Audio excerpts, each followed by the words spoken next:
Confronté à des éléments accablants, Jonathan Daval a fini, mardi, par avouer avoir tué sa femme Alexia.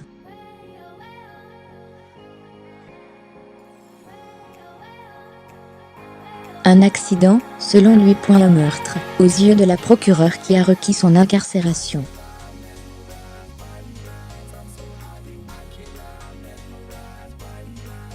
Au milieu du second jour de garde à vue, Jonathan Daval, 34 ans, a finalement avoué, acculé.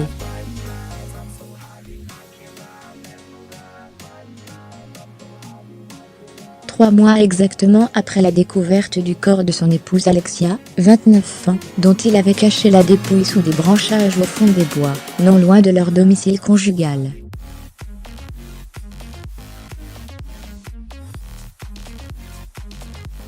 La joggeuse n'était donc pas partie courir le samedi 28 octobre au matin, elle était morte dans la nuit, étranglée par son mari.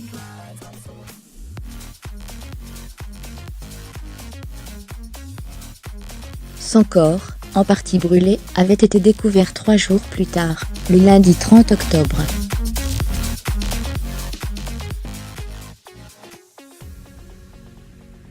C'est une somme d'éléments déterminants sur lesquels il n'a pu s'expliquer, qui l'a progressivement amené à parler, confiait mardi soir une source proche de l'enquête.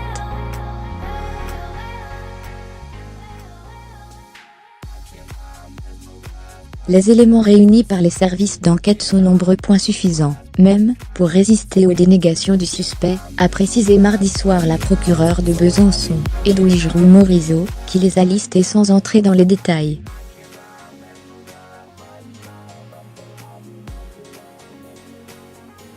Témoignages, voiture de fonction du suspect, lieu de la découverte du corps et emploi du temps de Jonathan Daval le samedi matin.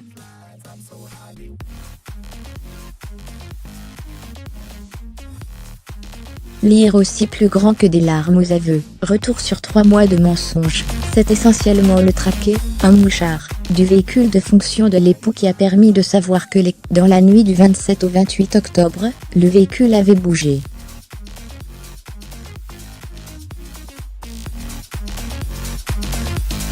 La voiture professionnelle du mari avait été saisie avant d'être expertisée à l'Institut de recherche criminelle de la gendarmerie.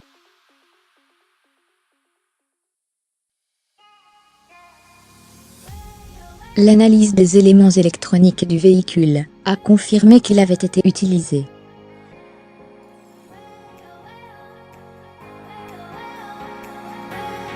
C'est un véhicule équipé d'une balise GPS. C'est l'employeur de ce technicien en informatique, qui avait discrètement équipé ses voitures de ce système pour les protéger contre le vol, et pour suivre les déplacements de son personnel, explique une source proche de l'affaire.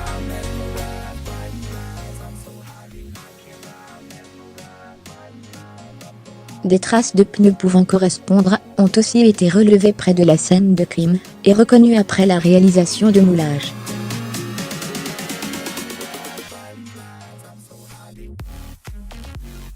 Un morceau de drap, retrouvé autour de la dépouille de la victime, venait également du domicile conjugal, comme l'a confirmé un proche de l'affaire.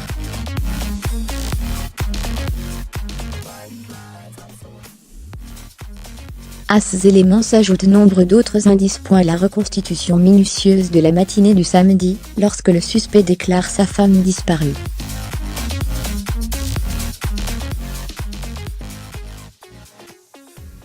Le mari a relaté avoir tenté de la retrouver, mais les vérifications menées par les militaires sur les caméras de vidéosurveillance situées sur son parcours n'ont pas permis de confirmer sa version.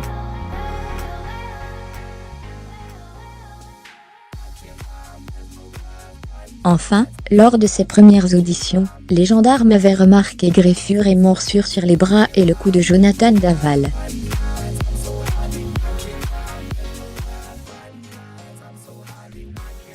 Le drame s'est donc noué le vendredi soir, lorsque le couple revient d'un dîner familial chez les parents d'Alexia.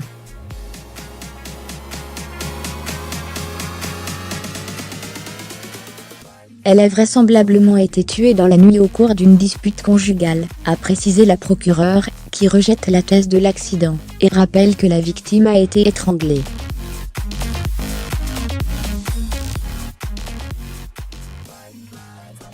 Elle a précisé que le suspect, qui a toujours parlé d'une dispute conjugale, cette nuit-là avait expliqué que son épouse était agressive à cause de la prise de médicaments.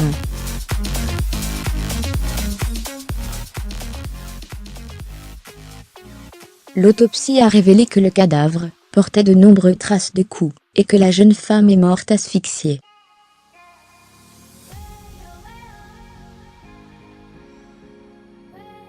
L'analyse a montré qu'elle s'était défendue au point de se retourner les ongles.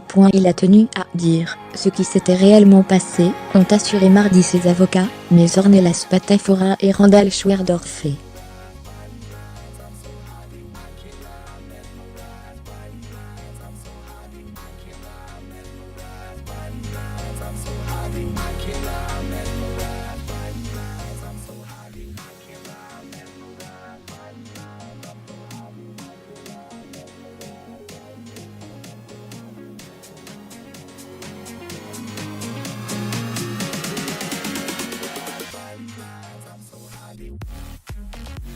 Le couple vivait une relation avec de très fortes tensions. C'est un accès de violence qui a eu une fin dramatique, ajoute Randall Schwerdorf.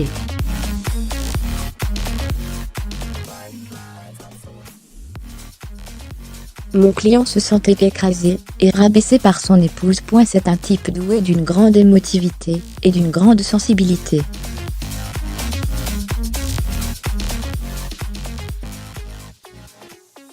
Il était au bout, il fallait que ça sorte. Mardi soir, Jonathan Daval a été mis en examen pour meurtre sur conjoint, des faits passibles de la réclusion criminelle à perpétuité.